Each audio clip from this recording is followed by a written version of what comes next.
Hello, আসসালামু আলাইকুম। সবাই কেমন আছেন? এটা ছিল আমার গত শুক্রবারের সকাল থেকে আমি কি করেছি সেই অল্প অল্প করে নিয়ে আপনাদের সাথে শেয়ার করা ব্লগ। যাই হোক, সকাল সকাল ঘুম থেকে উঠে আমার হাজব্যান্ড নাস্তা এনে দিল, নাস্তা খেলাম। তারপরে একটু ভাত রান্না করতে বসিয়ে দিলাম। কি রান্না করব ভেবে পাচ্ছিলাম না। যেহেতু রাতের বেলা আমার একটা ভাগ্নের অনুষ্ঠান ছিল, বিয়ে, বৌভাত আজকে ফ্রাইডেতে। তো ভাব ভাবতে ভাবতে কত সময় এভাবেই নষ্ট হয়ে গেল। দেন আমি আবার একটু কাচকি মাছ ছিল, সেটা ফ্রিজ থেকে আগেই নামিয়ে রেখেছিলাম। সাথে কি করব খুঁজে পাচ্ছিলাম না। তো এই মাছটা ভুনা করার জন্য আমি এখানে পেঁয়াজ টমেটো নিয়েছিলাম বেশি করে। পরে ভাবলাম একটা আলু কুচি কুচি করে দিয়ে দিই, তাহলে হয়তো বা একটু টেস্ট লাগবে। কারণ আনার পর থেকে দুইবার করে মনে হয় প্রায় আমরা পেঁয়াজ দিয়ে আর টমেটো দিয়ে ভুনা করেই খেয়েছি। তো ভাবলাম একটু আলু দেওয়া যাক।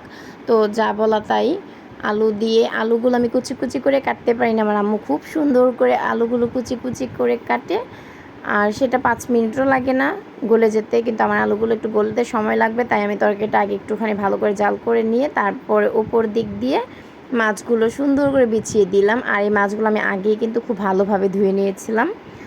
তারপরে এটা করার পরে ওপর দিক দিয়ে ধনিয়া পাতা দেব। আর এখন খুব সুন্দর সুন্দর ধনিয়া পাতা পাওয়া যাচ্ছে, যেমন ওই যে বিলাতি ধনিয়া পাতা বলে সবাই, মেবি আম্মু বলেছিল সেটাকে আর কি, লম্বা লম্বা করে। কিন্তু আমার হাজব্যান্ড ওই ধনিয়া পাতাটা একবারেও পায়নি আমার জন্য, এবার একবারও নিয়ে আসেনি। একবার আম্মু দিয়েছিল, আম্মুটা ইউজ করেছিল, আম্মু নিয়ে আসছিলো বাসায়। সো তারপরে দেখুন, এই তো ধনিয়া পাতা যেটা এনেছে সেটাই তো এখন দিতে হবে। আর এগুলো দেখা যায় বেশিরভাগ পচা বের হয়। ধনেপাতাটা দেওয়ার পরে অনেক সুন্দর একটা ফ্লেভার বের হয়, তাই ধনেপাতা দিয়ে আমি সেটা আবার ঢেকে ভালো করে পানিগুলো শুকতে দিয়ে দিয়েছি পাশের চুলায়। এটা আমার রাতের কিছু মিষ্টি কুমড়া ভাজি ছিল। সো এটাও খেয়ে শেষ করতে হবে, যেহেতু আজকে রাতে খাওয়া দাওয়া করবো না, এখন এটা খেতে হবে। আর আমি তেমন একটা ভাজি টাজি পছন্দ করি না যদিও, তাই এটাই গরম করে নিলাম।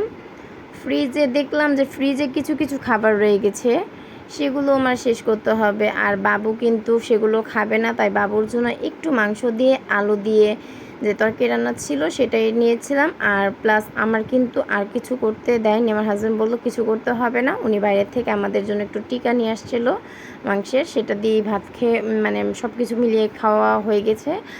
আর এই তো সন্ধ্যার পরে, এটা ছিল রাতের বেলা, সন্ধ্যায় নাস্তা করেছি সেটা স্কিপ করেছি যেহেতু রেডি হচ্ছিলাম।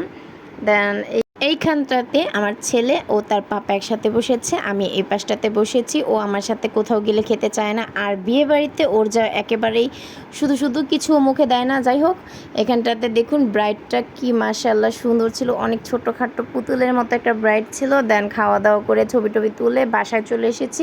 আসার পথে কোক আর স্প্রিট না হলে হয় না। এর সাথে আপনাদের কাছ থেকে বিদায়।